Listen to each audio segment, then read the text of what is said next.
Honourable Chair, I quote the committee report on the following. The Department of Public Service and Administration is expected to implement and coordinate interventions aimed at achieving, and listen carefully now, efficient, effective and development-orientated public service, which is an essential element of a capable and developmental state as envisioned in the National Development Plan 2030.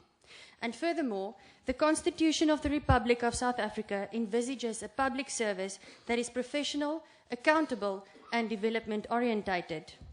However, the current state of public service and administration, Honourable Chair, is neither efficient nor effective and definitely not development-orientated. And the constitutional vision of a professional and accountable public service is merely that, a vision, nothing more. The ruling party has not only failed to give effect to the provisions of the Constitution, but also to their own National Development Plan 2030. But let me give credit where credit is due. There are many public servants who still deliver excellent work, and we would like to thank them for that. It is, however, not due to the leadership and government of the ANC, but in spite of it.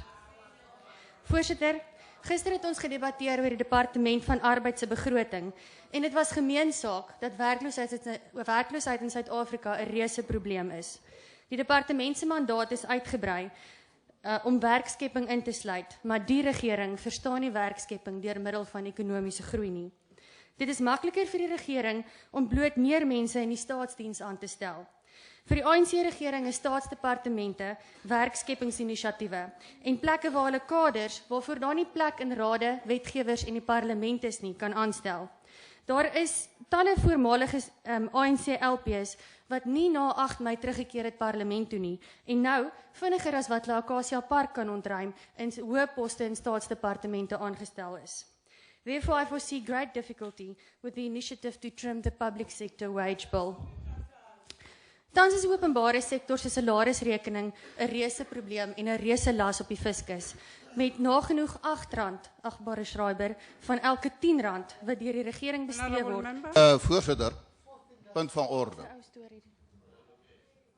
Honourable Chair, I understand that there are people in South Africa who is still in love with the colonial language.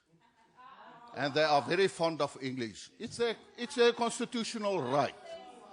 Can I ask you to allow the honourable member to keep on with the process decolonizing South Africa to speak our indigenous language of Afrikaans? Thank you. Honourable member. Proceed, honourable member. Die staat se salarisrekening beloop 'n reusagtige R587 miljard. I quote the Finance Minister, Tito Mboweni, in saying, if R8 in every R10 in the public sector goes to salaries, that leaves only R2 to fix a hospital, to rebuild a school that's been burned down, to ensure public safety, and the list goes on. Suid-Afrika se staatsdiens is groot en lomp en amptenare word volgens internasionale standaarde te veel betaal. This is a result of the centralist thinking founded on the ANC's communist ideology and is not the solution. The solution is also not to leave essential posts vacant while paying exorbitant salaries to political appointees who are not qualified or have no experience in the relevant field. The solution does, however, lie in a smaller, more efficient state administration where officials are appointed based on merit, are held accountable and not merely appointed because they are cadres. Besparings op die salarisrekening wat deur 'n kleiner administrasie teweeggebring word, moet van die hoogste tot op die laagste vlak deurgevoer word en sleutelstaatsdienspersoneel soos verpleegsters, onderwysers en polisielede moet beskerm en bemagtig word. The power of trade unions to dictate to public service regarding salaries and benefits and forcing government to agree to unaffordable salary increases must be stopped. Budgets of departments should adequately provide for annual salary increases, and the budgeted increase should at the end of the day be the increase, regardless of what the alliance partners say. Also, Minister, through you, Chair, the practice of automatic performance bonuses without there actually being any form of performance has always been unacceptable. And we welcome the fact that the department now also realizes this. It is, however, not good enough to be phased out. It must be stopped immediately.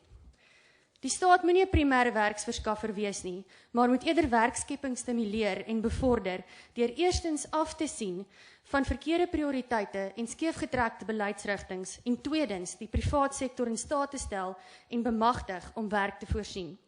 Voorsitter, ek sluit af.